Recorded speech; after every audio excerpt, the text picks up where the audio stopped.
95% of all diets generally fail. Now, in this video, I'm going to show you all of the reasons for why most diets fail so that you can become part of the 5% that actually see the results that they want with their body composition and their performance.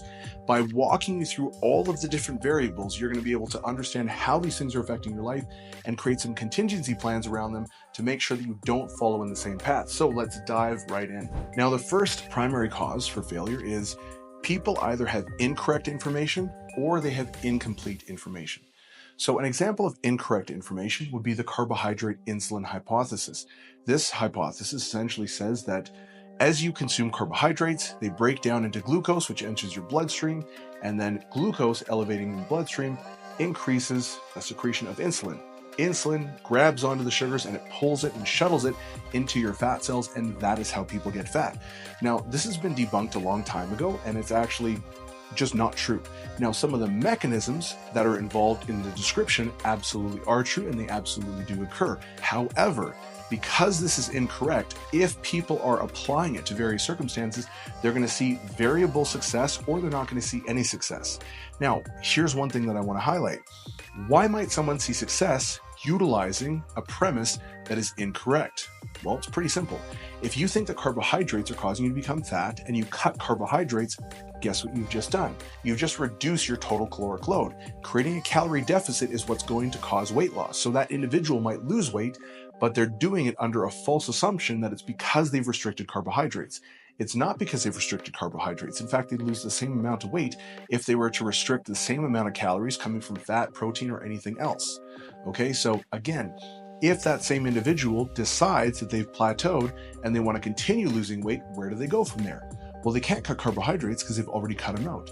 So again, that's why I talk about the variability of success of individuals if they are working or operating under a false premise based on incorrect information. So the laws of thermodynamics still apply. Yes, some of the mechanisms described in this hypothesis are true and they absolutely occur, but they are not the determining factor when it comes to weight loss and body recomposition. Okay. Now, when it comes to incomplete information, this is another problem, especially because of the proliferation of the internet, social media, YouTube, Google, all sorts of things. We have so much access to information. And the problem comes that when we have all of this unrestricted access, but we don't have the fundamentals built in, it's going to be very hard for us to actually differentiate between good information and bad information, as well as good information that's being applied in the wrong context. So here's an example of this. We have two diametrically opposite perspectives. One perspective is that protein is harmful for your kidneys. If you eat it, it's going to damage your kidneys. The other perspective is that protein is great for you. It does not harm your kidneys at all, and it's really good for weight loss, for building muscle, building strength, performance, recovery, and a whole host of other things. Well, who is right? The truth is, both of those statements are actually correct. Even though they seem antithetical to one another, they're both correct, but they're correct in specific contexts. So for instance, in the context where protein is found to be harmful for your kidneys, yes, that's true, but it's only true regarding individuals who have something called CKD or chronic kidney disease. If you have this condition, yes, absolutely, high protein diet can be bad for you, but that doesn't mean that protein is harmful for your kidneys. That would be the equivalent of saying, well, squatting is bad for you because if you squat with a broken leg, it hurts you. Well, it's like, no, squatting is not bad for you. You have a broken leg. You should not be squatting if you have a broken leg, right? So it's contextual. But if you're a healthy individual and you don't have CKD, guess what? Protein is not going to be harmful for your kidneys. In fact, we've done lots of studies on this, and there's tons of research demonstrating that extremely high protein intakes for extended period of time have absolutely no effect on the kidneys, okay? And it actually is really beneficial for, building muscle, losing fat, and all of the other things that I mentioned. So again, two statements that seem to contradict one another are actually both true, but they're only true when we apply the appropriate context. Next is individuals have not developed the requisite skill set to diet effectively. Now, I consider dieting a skill, and a lot of the times when I say this to people, they're a little bit confused. And I understand why, because you eat all the time, and if we break down every individual component of dieting, it's not that complex. So What do you need to do if you're going to diet effectively? Well, you need to be consistent with things. You need to eat certain foods and avoid other foods. You need to exercise restraint. You need to know how to meal prep or cook. You need to have a general understanding of caloric density of foods, what macronutrients are, what the macronutrient composition is of different foods, understand, processing and how that affects food and caloric density and different things like that. None of those things are actually that complicated in isolation, which is one of the reasons why I think a lot of people look at it and they say, well, that's not really a skill. But let me give you a comparison. Let's say that you are trying to cook a really, really complicated recipe. Okay, and you are cooking alongside a really, really masterful chef. Both of you guys have the exact same recipe and the exact same instructions. Now, every single component of that recipe you can do, but can you do all of it together simultaneously and produce this outcome at the end, this really incredible dish? I'll tell you what, 999 times out of 1,000, you are not going to be able to make that dish anywhere near as good as that very experienced chef. Now, why? What is the difference? He has decades of experience that allows him to do things at such a high level and adapt to changing circumstances. And so he just knows what to do intuitively. You're doing things that you can do each individual element of it, but you just can't execute at the same level. And that's the difference.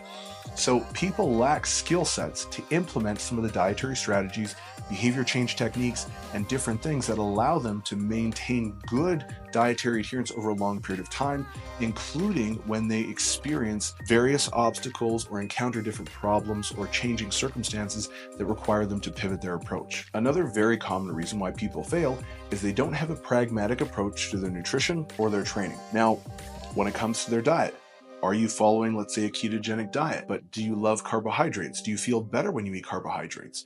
Right? So making sure that whatever approach you are implementing, is it appropriate for you in your particular context? You probably need to actually have some sort of specific dietary intervention that checks off a lot of the boxes that you need to actually see results, but simultaneously addresses a lot of the lifestyle constraints that you have, the personal preferences that you have, your current skills that you have, so that you can actually execute on it for a long enough period of time to get the results that you want.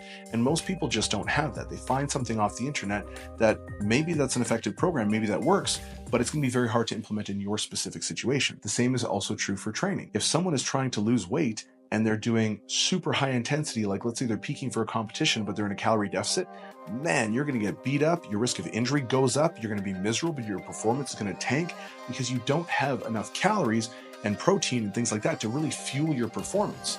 So not only do we need to have a really effective and individualized nutrition plan, but we also need to have an effective and individualized training plan.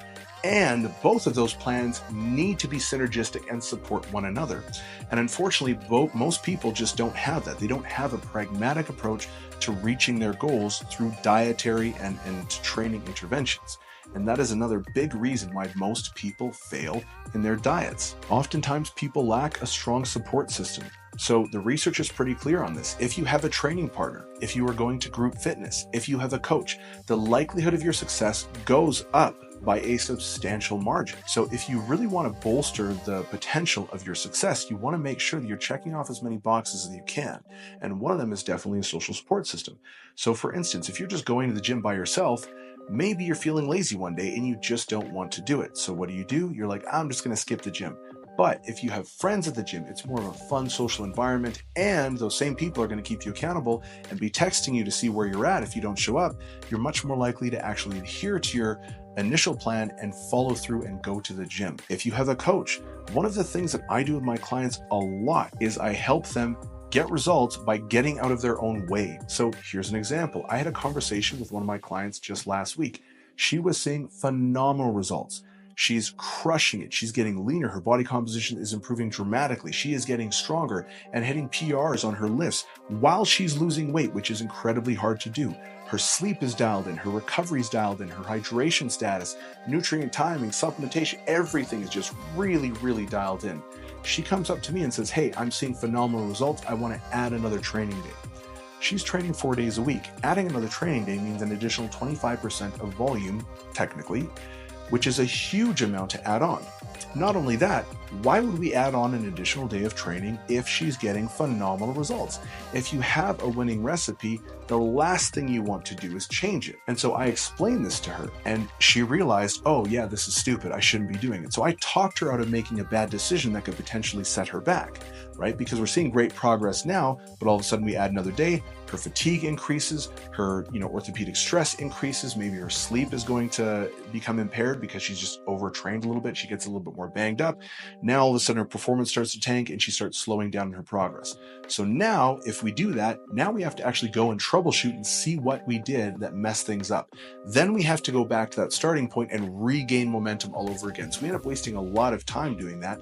And unfortunately, a lot of people do that because they don't have that guidance of a coach or that support system to help talk them out of making bad decisions. So luckily, I sat down, I talked to her, and we have a very good relationship. I'm generally fairly close with a lot of my clients. I have a lot of trust in them. They have a lot of trust in me. And so when I give this advice, we kind of have the discussion, they generally will take my recommendations, and that oftentimes will lead them to getting substantially better results. And in this case, I talked them out of making a bad decision, which really actually allowed them to continue making great progress.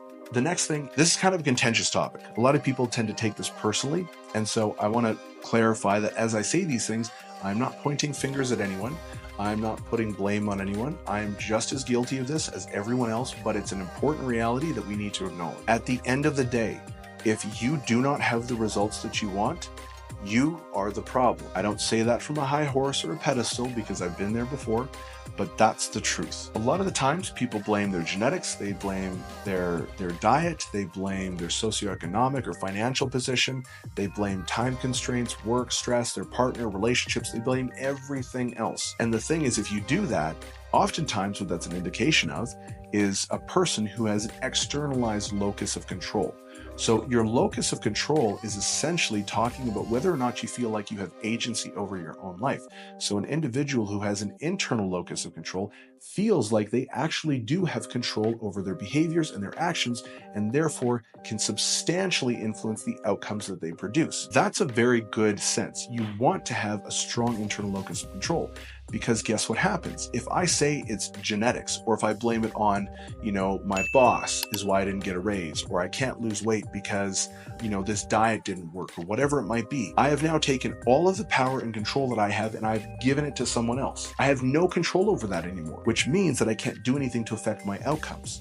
So it really paralyzes your actual ability to influence your life and the outcomes you can produce. An external locus of control is not a great thing. And a lot of the times people adopt this when they have this sort of victim mentality.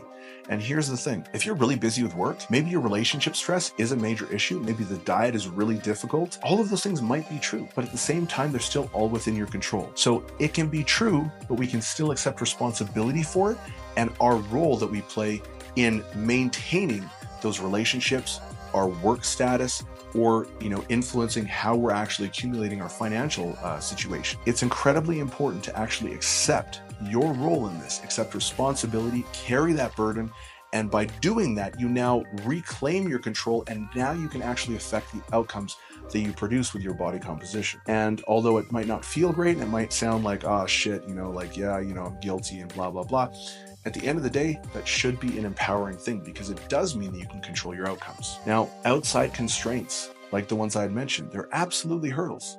A lot of the times they're valid, but at the same time, they're not sufficient to stop your progress. Again, this refers back to something I mentioned in a previous video, talking about sufficient conditions versus optimal conditions. If you live in the Western world, especially if you live in North America, everyone has sufficient conditions to get a great body composition, including most likely you who is watching this right now. And so if you have sufficient conditions, whether or not you have the outcome that you want is almost entirely because you are either doing or not doing something. That's a good thing, because if you have control in determining the outcomes, then that means that you can change your outcomes if you don't like them. Someone told me you cannot trust a mind that created the problem to solve the problem. And I really do believe that. Like, if you're constantly in really bad relationships and you just blame the other person, oh, all my exes were narcissists. Well, at what point are you accepting responsibility for the fact that, hey, why am I attracting all these narcissists? right?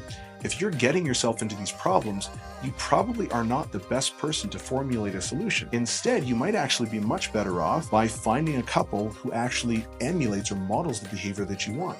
Let's say you know a couple of married couples, and they've been married for 10 or 15 years. They've got an amazing relationship, loving relationship. They're super fulfilled. They love their family, all that stuff. Maybe talk to them. And if what they say runs contrary to your current beliefs, you know what? Maybe you just have to suspend your disbelief temporarily so you can actually go in and test what they say in your situation. There's plenty of times where I don't agree with something. If I hear it and it's in the fitness industry, maybe I learn about a piece of research or a certain technique and I say, no, I don't agree with that. Well, a lot of the times I go and test it, and after I test it, I'm like, oh, wow, I did not think that it would work like that, but you know what? They were right. But it took me actually suspending my disbelief and just going in and actually applying what they were saying, and then testing and validating for myself whether or not it worked.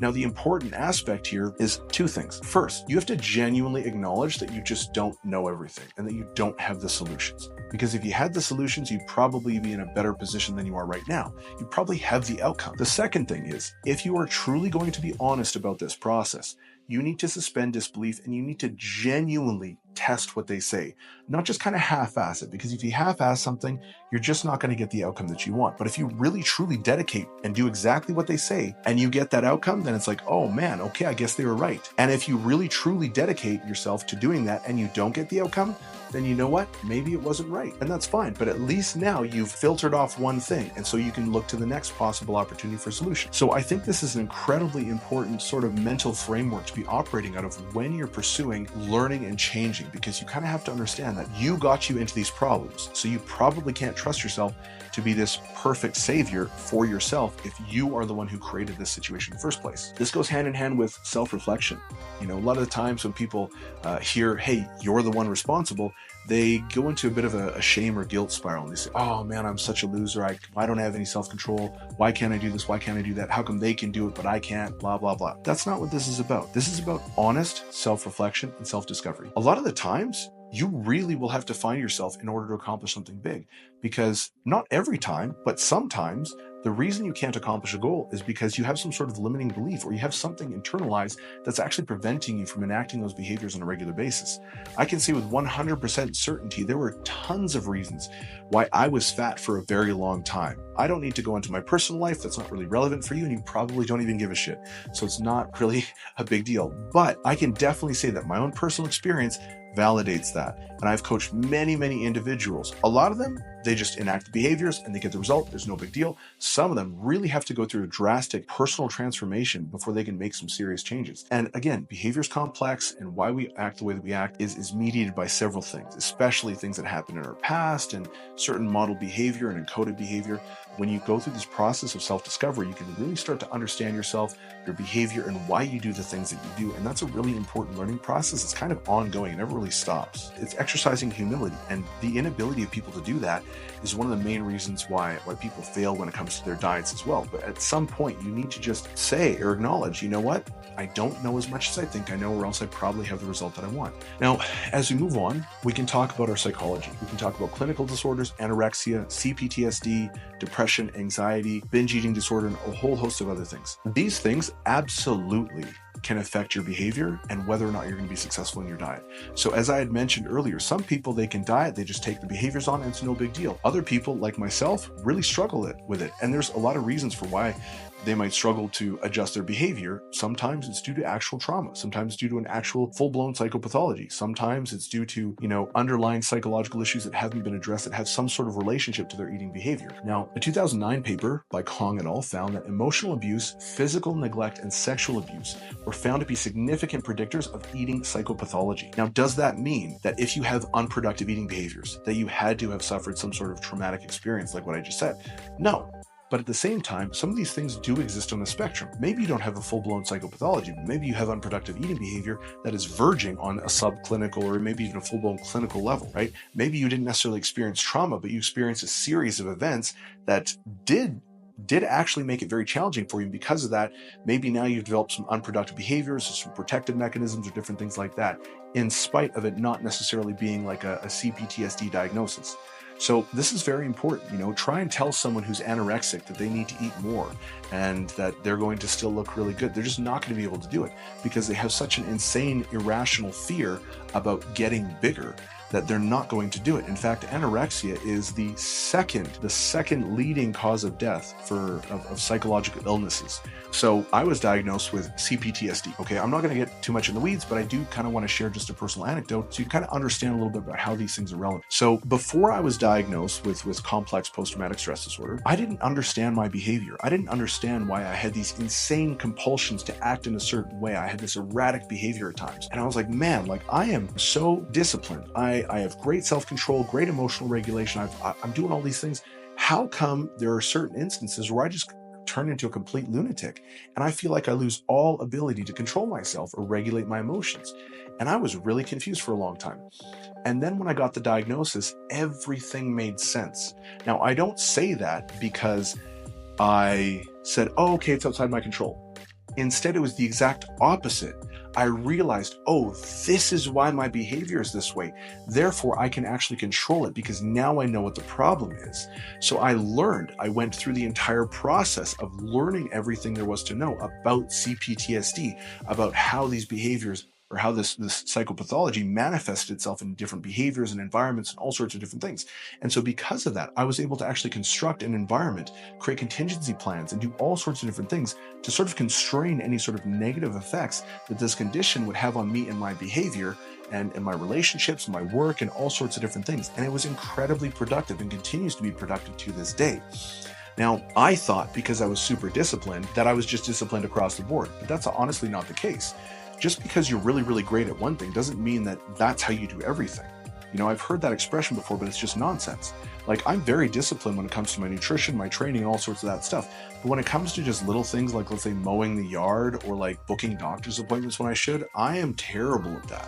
I never do that. I don't pay any attention to little chores or different things like that. And so even though I'm extremely disciplined and methodical in these areas of my life, in other areas, I don't exercise the same level of discipline and control. And so I think a lot of the times when people look at themselves, they say, oh, because I'm doing really well here, that means those are characteristics that I have. And it's like, yes, that's true. You have them, but you haven't developed them in these other arenas. And that tends to be a little bit of a problem because, again, if you don't see yourself as needing to develop, you're not going to actually develop. And therefore, you're going to probably have a lower success rate. And again, these are some of the reasons why people fail in their diets. They're unaware of whether or not they have any sort of psychopathologies. They don't know if they're depressed, how depression affects their mood or their eating or their environment or any of these other things. And so if you're unaware of all of these things, how can you possibly manage your behavior as an outcome? And if you can't manage your behavior effectively as an outcome, then you probably are not going to actually be able to manage whether or not you succeed and adhere to your diet long term. So these are things that are important to understand. Then we can talk about rigid versus flexible restraint. Now, there is mixed evidence on this, and I kind of want to elaborate as to why. So when we look at rigid versus flexible restraint, first off, restraint, obviously, there's two main elements to this as far as it pertains to this course and this nutrition course. The first element is restraint in terms of saying no to food. Okay, it's like, do you want to have this cake? You know what? No. Or I'll have a bite, but that's it. So you're exercising restraint, your ability to say no to things and not behave in a certain way. So there's restraint regarding the foods you eat. The next thing is emotional restraint and being able to actually control your emotions. And in spite of feeling distressed or panicked or just bad or sad or whatever, you're able to exercise restraint and make sure that those negative emotional states don't influence your behavior or the decisions that you make. So those are two incredibly important aspects of restraint as it pertains to nutrition and your behavior. Now, there's flexible versus rigid restraint. So flexible restraint would be, you know what, I am going to go out to a restaurant and I am going to have some food, but I'm going to make sure that I get, like chicken and I eat lots of veggies and I don't eat any fried food and stuff like that. So you're still exercising restraint in the sense that you're making sure that you're managing your food intake and the quality and things like that. But you're also having flexibility in the sense that you're eating out and you're able to manage things that way. Now, rigid restraint would essentially be, you have a diet plan, and if they don't have the exact foods you have, then you're just not going to eat. Okay. Now, rigid dietary restraint generally predicts failure, whereas flexible dietary restraint generally is a little bit more predictive of success in diets. However, In my experience, this is more true at a novice level because novices don't have the skill sets to be very disciplined for long periods of time. So the more rigid you are, the more likely you are to not be able to develop skill sets to allow you to adapt to changing circumstances. But beyond that, it ends up being way more psychologically taxing, and then finally you end up breaking down.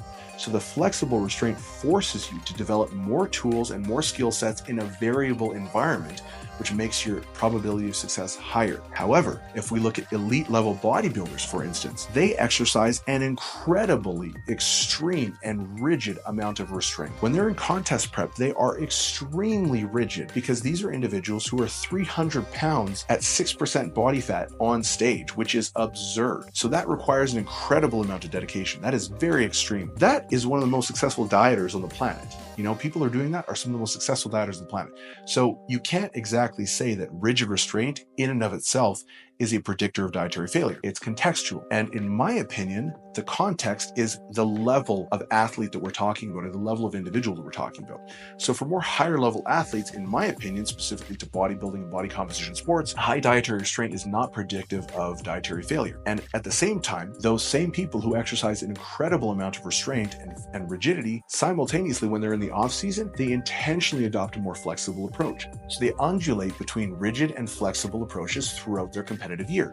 And that allows them to maintain a good balance. So they still maintain those skill sets, but they still know how to and can execute at a high degree of specificity when it's required. But for more novice individuals who don't have as much experience, probably not the best idea to be very rigid. We can also talk about planned deviation versus loss of restraint. So we discuss what restraint means, and we discuss restraint in the context of exercising against food choices as well as emotional restraint. Now, a lot of the times people can experience periods of loss of restraint where they just binge on a bunch of food and they're like, oh man, like I just lost control. I've definitely experienced it, and I think a lot of my clients have as well. So that's very different from something called planned deviations. Now, planned deviation is an intentional deviation from your diet. An example of this might be a cheat meal or a cheat day or something like that. Now, I use planned deviations a lot with my clients. I don't do cheat days. I don't do any of that stuff, but I actually use this a lot specifically in certain contexts. I use it for when they're going on vacation, when they have an event or conference they're traveling to. That's when I implement planned deviation. I do it for a couple of reasons. The first reason is we develop skills over a period of time, and this is a great opportunity to test them. If you're going away for a week, I will tell them, hey, this was your dietary plan. Now I want you to deviate from that, and we'll set some parameters around it. So they're still going to have some guidelines to follow for sure, but they're intentionally going to deviate. Maybe they're going to eat out. Maybe they're going to do, different things, or have different food options, or have more flexibility in terms of the caloric density of the foods they're eating, or whatever it might be, right? And then we see how they do. A lot of the times they come back and they might be up a pound or two. But the thing is, they're not actually up a pound or two. It's just they ate food that was higher in salt and higher in carbohydrates. So they gained a bunch of water and they have more food content in their gut. Then after a couple of days, their weight goes right back to normal. That's a huge win, because guess what? You didn't follow that plan anymore, and you were out there and you had the skill sets to adapt and still maintain your progress, still maintain everything we had accomplished. That's a huge win. Now, when people get even better with this, when they're more experienced, a lot of the times I'll have clients that go on vacation, eat the foods that they want, go out party, they have the drinks, they have, all the really delicious food, and they come back and they're actually lighter. These are body composition related clients, not performance clients. This is a huge win as well, because again, it just goes to show how dialed in they are with their nutrition and how to manage their environment, their lifestyle, their general behaviors, their step count, all sorts of different things. So I use these constantly. Whenever I have clients who go out, I will intentionally tell them, I want you to deviate with your diet, and we create some parameters around that. And then we go and we test and we see how they do. And every time they do that, we get a new data set of how they can actually do in what's called like a free living scenario, where they don't have, any real constraints. And that allows them to understand how they've developed. And so they can actually become a lot more confident in their ability to do this regardless of the situation. Because again, if they're traveling to another country, they don't have access to the same food. They're not, if they're weighing their food and tracking macros, they don't have access to a scale, and they're not tracking their macros because I will specifically tell them not to track macros. And yet they can do this all intuitively because we've ingrained these behaviors and practiced them over a long enough period of time. And the lack of ability to test yourself in sort of what we'll call controlled environments is one of the reasons why people fail. They follow this particular diet or meal plan for a long time, and then if they go off it, they're like, I don't know what to do, right? So not actually taking the time to test and develop their skill sets over time is another big reason why people fail in their diets. Now, we can also talk about dichotomous thinking and predictive power. Okay, so dichotomous thinking is thinking in terms of extremes, thinking in terms of black and white. This food is good, this food is bad. This food is unhealthy, this food is healthy. Now, I want to say something right up front. A lot of the times people say there's no such thing as an unhealthy food, it's just a dose-response relationship. I don't really like that because I just don't agree with it. There are very clearly healthy foods and unhealthy foods. And yes, it's true that it is a dose-response relationship, because if I have a bite of a candy bar, that's not going to do anything bad to me, right? So I do agree with the dose-response relationship, but I also don't think that that means there's no such thing as bad food or good food. I think that's a bit preposterous. They're not mutually exclusive, right? So we can all acknowledge that pizza and candy and all these highly ultra-processed foods, probably not the best for your health, not super micronutrient dense, not very good for you, right? And we can also admit that at the same time, even though the foods aren't great for you, if you don't consume them in excess, it's probably okay to incorporate them into your diet every now and then for some people. So I don't think it needs to be one or the other, but at the same time, this is kind of like a mindset, right? Where people tend to think in terms of extremes. Okay. So generally speaking, when people think in terms of extremes, it doesn't allow them to be as flexible. And again, highly rigid individuals, especially when they don't have that skill set, tend to experience greater rates of dietary recidivism. So this is another predictive element of potential failure from a diet.